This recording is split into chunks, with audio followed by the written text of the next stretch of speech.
रंजना का लुक को अहाँ सबके देखा रहल छी तो देखियो वही रंजना छथिन और ओहो कनी घूम जो इम्हर कनी घूमियो कनी और अच्छा अब कनी उठेबियो कनी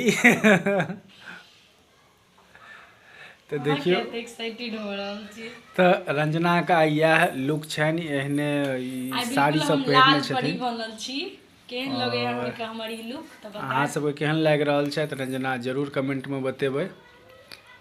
तो फिलहाल तो हमरा तो बड़ सुंदर लगे छै, हमरा तो ना डेलिए निक लगे छै किए आई कनी स्पेशल तो आई कनी और बढ़िया निक बाकी सब दिन निके लगे छै।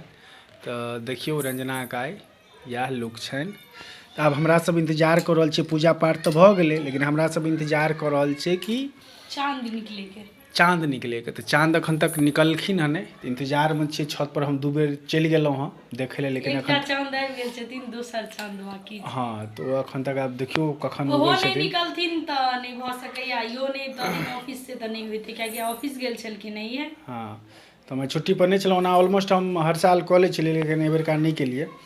तो चलो ठीक छै, आब चाँद कखन उगै छथिन कनी देख लै छियै।